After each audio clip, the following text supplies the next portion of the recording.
જય ગિરનારી મિત્રો, આજના વિડીયોમાં હું તમને ગિરનારની લીલી પરિક્રમા અંગેની સંપૂર્ણ માહિતી આપી રહ્યો છું। આમ તો આ પરિક્રમા 36 કિલોમીટરના અંતરની જ છે, પરંતુ જે વ્યક્તિ માટે આ પહેલી પરિક્રમા હોય તે વ્યક્તિને સાચા રસ્તાની સાચા રૂટનો ખ્યાલ હોતો નથી। એ વ્યક્તિ માટે આ પરિક્રમા 40થી 45 કિલોમીટરના અંતરની થઈ પડતી હોય છે અને તેમને અનેક મુશ્કેલીઓ, આપત્તિ વિપત્તિનો સામનો પણ કરવાનો રહેતો હોય છે। જો તમે આ પરિક્રમા પહેલી વખત કરી રહ્યા હોય, 2025ના વર્ષમાં આ પરિક્રમા કરવા તમે આવી રહ્યા હોય તો આ વિડીયો તમે સંપૂર્ણપણે જોજો, જેથી તમારે કોઈ મુશ્કેલીનો સામનો કરવાનો ન રહે। અને 2025ના વર્ષમાં આ પરિક્રમા ક્યારે શરૂ થશે અને આ પરિક્રમા દરમિયાન કઈ કઈ બાબતોનું ધ્યાન રાખવાનું રહેશે, તેમજ આ પરિક્રમાના ઇતિહાસ અંગેની સંપૂર્ણ માહિતી આ વિડીયોમાં હું આપી રહ્યો છું। આ પરિક્રમા કારતક સુદ 11 શરૂ થાય છે અને પૂનમના દિવસે એટલે કે દેવ દિવાળીના દિવસે પૂર્ણ થાય છે। આ પરિક્રમા કેટલા સમયથી શરૂ થઈ તેનો કોઈ પાકો સમય મળતો નથી, પરંતુ હા, અગાઉના સમયમાં ફક્ત સાધુ સંતો જ કોઈ પણ જાતના સરસામાન લીધા વિના કરતા હતા। એ દરમિયાન ભજન ભક્તિ થતી હતી।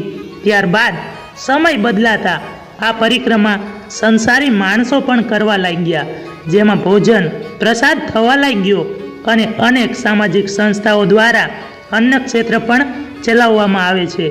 ગિરનારની આ પરિક્રમા સ્વયંભૂ છે। આ પરિક્રમાનું મહત્વ ખાસ તો એટલા માટે વધી જાય છે કારણ કે આવા ધાર્મિક સ્થળે એક સાથે અલગ અલગ પ્રાંત, રીત રિવાજ, પહેરવેશના લોકોની સંસ્કૃતિને જાણવાનો મોકો મળે છે। શહેરથી તમામ સુખ સુવિધાથી દૂર, પ્રકૃતિના ખોળે, જંગલના ઘટાટોપ વનરાયની વચ્ચે, ખળખળ વહેતા ઝરણાની સંગાથે, સુર મધુર પક્ષીઓના કલરવ સાથે, પ્રકૃતિની ગોદમાં જીવનના ત્રિવિધ તાપથી રાહત મેળવવા તેમજ તમામ પ્રકારના દુઃખ ભૂલી અને આવનાર સમયમાં જેટલું યથાવત શક્તિનું પુણ્યનું પાથું બાંધવા માટે, પરમ સત્યને પામવા માટે આ પરિક્રમા યોજવામાં આવે છે। આ પરિક્રમા દરમિયાન કેડીઓ, તોળિયા રસ્તાઓ, ડુંગરો, નાના મોટા ઝરણાઓ અને હોળે કળાએ ખીલેલી વનની વનરાઈ અને કુદરતી સૌંદર્ય જે કાશ્મીરની વાદીઓને યાદ કરાવે હો, જે યાત્રિકોને મંત્રમુગ્ધ કરે છે। અને આશરે આ 36 કિલોમીટરનો રસ્તો ક્યારે પૂર્ણ થઈ જાય, થાક ક્યાં ગાયબ થઈ જાય એની કાંઈ ખબર જ નથી પડતી। જૂનાગઢ શહેરથી 5 કિલોમીટર દૂર ગરવાગઢ ગિરનારની ગોદમાં કારતક સુદ 11 હવારથી જ ભવનાથ તળેટીમાં યાત્રિકો ભેગા થઈ જાય છે અને તે જ દિવસે મધરાતે રૂપાયતનથી સંતો, મહંતો, જિલ્લા વહીવટી અધિકારીઓ અને અનેક અગ્રણીઓ સાથે અસંખ્ય ભક્તોની હાજરીમાં દીપ પ્રગટાવી અને બંદૂકના ભડાકા સાથે આ પરિક્રમાનો પ્રારંભ થાય છે। બીજા દિવસે આ કામણગારી ધરાને ખૂંદતા, પ્રકૃતિને નિહાળતા અને આનંદ પ્રમોદ કરતા કરતા પંથ કાપતા જાય છે। દિવસ દરમિયાનનો થાક પહેલા દિવસે થોડોક ઓછો લાગે અને બપોરના ભોજન માટે બધા યાત્રિકો પોતપોતાની રીતે જમવાનું બનાવી અને તૃપ્ત થાય છે। આમ બીજા દિવસે રાત્રિ રોકાણ ઝીણા બાવાની મઢીએ થાય છે। યાત્રિક માટે આ પ્રથમ વિસામો ગણાય। અહીં શરૂઆતમાં વડલીવાળા માતાજીની જગ્યા આવેલી છે અને પછી ઝીણા બાવાની મઢી આવે છે। પરિક્રમાનો પહેલો પડાવ ઝીણા બાવાની મઢી। આ પાવનકારી પરિક્રમાનું પ્રથમ ચરણ કારતક સુદ 11 ભવનાથ તળેટી ખાતે લાખોની કનિંદે અસંખ્ય સંખ્યામાં શ્રદ્ધાળુઓ પરિક્રમા કરી શરૂઆત કરે ત્યારે આ પરિક્રમાનો પહેલો વિસામો ઝીણા બાવાની મઢી। લોકવાયકા મુજબ એનો એવો પરિચય છે, ઘણા વર્ષો પહેલા આ ગાઢ જંગલમાં સંત શ્રી ઝીણા બાવા જંગલમાં ધૂણો ધખાવી પ્રભુના ભજન કરતા અને પ્રભુમય જીવન ગુજારતા હતા। એકવાર ઘણા સંતોની બેઠક થઈ અને ત્યારે ગુરુદત્ત ભગવાન પણ અહીં ચલમ પીવા પધારેલા હતા।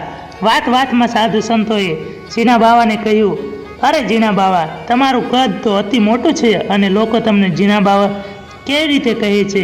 ત્યારે ઝીણા બાવાએ ત્યાં જ ચમત્કાર બતાવ્યો, જ્યાં એ ચલમ પીતા હતા એ ચલમને ખાલી કરી અને આ ચલમને આરપાર સાંગોપાંગ પસાર થઈ ગયા।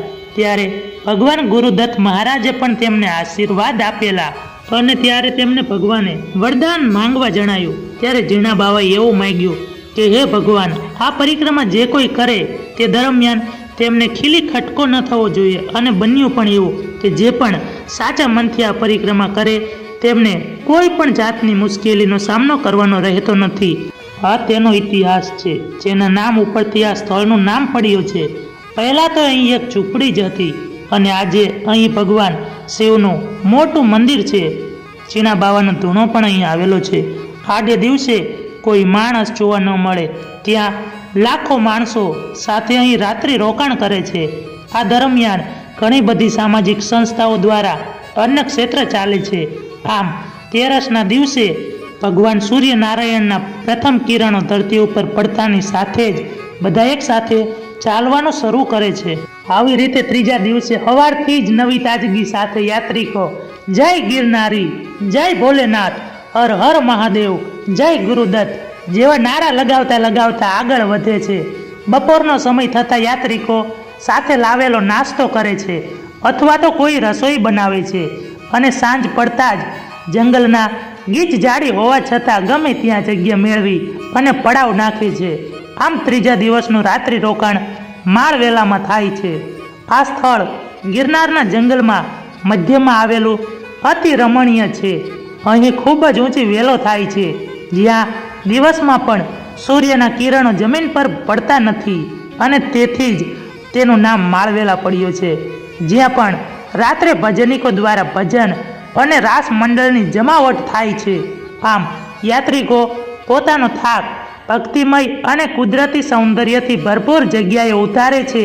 આમ 14ની સવારે બધા ત્યાંથી ચાલવાનું શરૂ કરે છે.